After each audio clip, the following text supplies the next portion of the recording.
Je vais te donner un témoignage. Ce témoignage, c'est Tony et ses amis. Ils reçoivent la visite d'une dentité. Ce témoignage s'est passé dans l'hiver 2006. C'est un groupe d'amis et ils apprennent qu'en Serbie, il y a une église évangélique qui va se construire et il y a besoin de main-d'œuvre. Donc ils décident de donner la main. Donc ils y vont par la route. Il y a quand même un périple de 2200 km. Ils sont dans la ville du Mans et puis ils décident de y aller. Donc ils prennent la route, ils traversent une partie de la France. Ils traversent aussi une partie de l'Allemagne. Il faut aussi traverser l'Autriche. Donc ça fait quand même un grand périple en hiver. De l'Autriche, il faut traverser l'Hongrie. Et voilà qu'ils arrivent en Serbie. Et là, leur périple n'est pas terminé. Ils vont dans une petite ville qui s'appelle Temerin. Et quand ils arrivent dans cette petite ville, ils vont voir tout de suite cette construction qu'il y a à faire, cette église qu'il y a à construire. Et puis ils se réjouissent en voyant le travail qu'il y a à faire. Ils sont là pour 2 semaines. Donc ils retroussent leurs manches et puis ils commencent à se mettre au travail. C'est vrai qu'il fait pas chaud parce que l'hiver en Serbie, c'est assez froid. Mais ils ne voient pas le froid, ils voient le travail de Dieu qui est devant eux, et puis ils travaillent tout en se réjouissant. Le soir, ils se mettent devant une grande table pour se réchauffer, et ils dorment vers l'habitant. Donc ils sont à 7, hein. Ils sont dans une grande pièce. Par contre, dans cette pièce, elle est assez froide, donc ils sont obligés de rajouter des petits radiateurs pour avoir un petit peu plus de chaleur. Et puis, un soir, ils sont en train de... Ils vont se coucher, il est l'heure d'aller se coucher, et puis c'est vrai que la fatigue étant tous un peu éreintés, fatigués d'avoir travaillé toute cette journée dans le froid, voilà qu'ils se plongent dans le sommeil. Ils sont à 7 dans cette grande pièce. Et voilà qu'il y a Tony qui n'arrive pas à trouver le sommeil. Alors c'est pas son habitude de prier la nuit, mais là il a un désir fervent dans son cœur de se passer devant Dieu. Et puis il voit que tout le monde dort, donc il va réveiller personne. Il prend une chaise et il se met dans le milieu de cette grande pièce. Et là, il commence à rentrer en louange avec le Seigneur. Il est rempli du Saint-Esprit, Tony.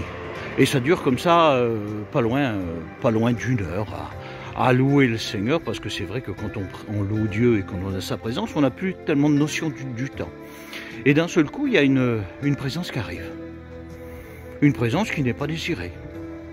Mais Tony, ça ne l'effraie pas parce que à plusieurs reprises, il a eu l'occasion de voir cette présence démoniaque arriver. Et là, il y a un démon qui arrive. Une dentité, si vous préférez. Et là, elle rentre. Le Saint-Esprit lui fait voir, mais lui, sans aucune panique, il dit ça va être comme les autres jours. Il dit, quand chaque fois ça arrivait, il dit on met le nom de Jésus, et Jésus nous a dit que nous marchons sur les serpents et les scorpions. Donc comme les autres jours, je le chassais. Et là, le Saint-Esprit lui fait voir, il y a une seule entité qui tourne autour de cette pièce.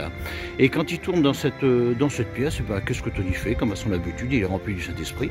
Au nom de Jésus, il chasse. Mais voilà qu'il ne bouge pas. Et le Saint-Esprit lui fait voir qu'il tourne dans cette pièce. Et puis, au nom encore de Jésus, il chasse. Et là, il ne comprend pas pourquoi que cette dentité, Tony est rempli du Saint-Esprit, qui n'a pas lieu d'être là et de rester là. Et voilà que le combat et cette lutte durent quand même quelques temps. C'est vrai que la notion, on ne le voit pas tellement, mais c'est entre une demi-heure et 1 heure. Et à un certain moment, il dit, je vais réveiller mes amis. Mais il dit, ils dorment tranquillement, je n'ai pas lieu de les réveiller. Et il se met à prier. Et puis quand il prie, il voit que ça part pas. Et là, le Saint-Esprit lui parle.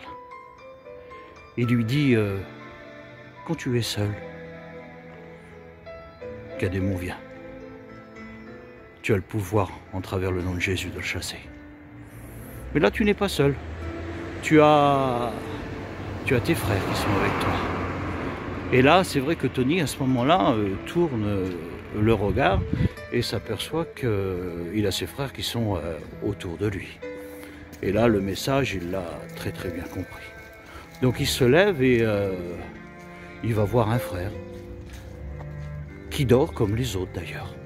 il lui met la main sur l'épaule, et quand il lui met la main sur l'épaule, le frère se réveille, il dit qu'est-ce qu'il y a? Il dit il y a une mauvaise présence. Et là le frère instantanément, il dit oh là oui je la ressens. Et il dit elle est puissante. Et le frère s'assit sur le bord du lit. Et au même moment, le Saint-Esprit réveille tous les frères. Et là,